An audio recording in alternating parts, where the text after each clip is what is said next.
here is temp stability pour over. None of that, I didn't do any of that dome stuff in the center. And you'll see I just have a minimal bloom, and I don't let it go for very long. Just a few seconds, that's it.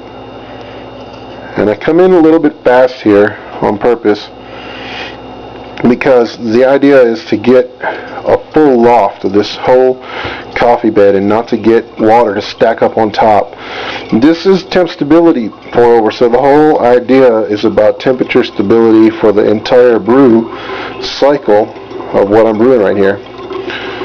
And what I found out was, on regular pour over techniques, see, I'm going to slow down a little bit now, I was getting humongous wild temperature swings. And if you check into it, now I'm going to speed up the pour a little bit, and I explain this why. The coffee dictates what kind of speed I'm going to pour here, because I'm trying to keep it lofted up, and this kind of blends into Texas' question about sections of the coffee not being hit. But if you look, I can actually pour over here, and I'm holding all this with one hand, so I'm going to be jittery, but over here it doesn't really matter because there's fluid coffee bed all throughout here. So the idea is that I don't want to stack up empty water on top, and I'm just going to keep this going. So I was seeing huge temperature fluctuations. If you stop pouring this water and you get, see, already I don't want to stop. If you do that, if you have a thermometer in there, you'll see large swings. And so that's how I came to this whole thing, messing around with temperature stability. So that's why it's not called anything else but temp stability pour. So it's going to be interesting to watch the timer on this in a minute, because I don't have any idea. I'm not keeping track.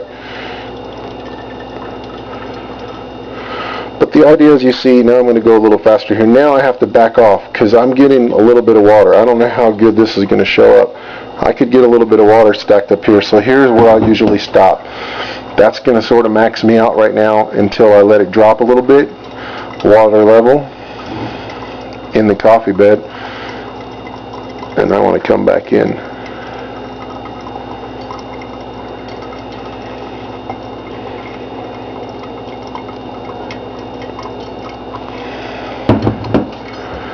And that's about all I can do.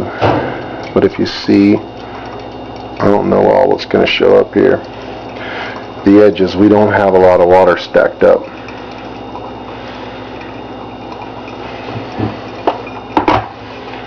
So now what I have to do is going to be hard to do with one hand, but I'm going to check and see my level. I'll tell you why in a minute.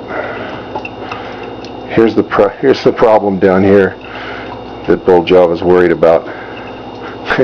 Got a little extraction there on the side.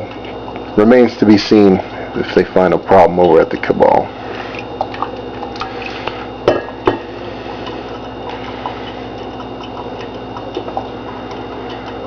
Alright, I like what I have there, and I'm just going to let it finish out. And the idea is that I had a full cone full of water the whole time. I didn't ever let it get down like this. You see how much it's dropped, and then add water on top of that.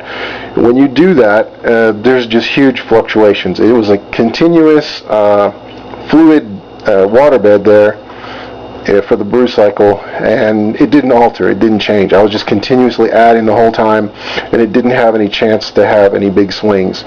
If I come in here right now and add a bunch of water, you'll just have to do it for yourself and see. And this is another thing, this is just a side note. You see the coffee, and I don't know how good this is going to show up. I found, this is just general pour over technique in general, to have the cone full and then let it feed down and have your coffee wind up all stuck to the side like that is a little different extraction rates as it comes through. I think the coffee is more complex in the cup than if you do the old, and I'm just going to do this now, but I wouldn't do this if you do the old wash down the sides, you know, and you get this routine here followed with the letting it drop and the different temperature fluctuations and changes, and then feeding this back down into the cone and just pushing everything to the center like that. If you test it against other cups, you'll see big differences. But the idea behind this whole thing is temperature stability. And I didn't measure temperature that time, but I have other pictures with this guy right here. Yeah, stuck in there the whole time, and I'm measuring the temperature. So you can do it yourself, test it out, see what you think. That's temp stability pour. Compare it to your regular standard issue pour over. See what you think.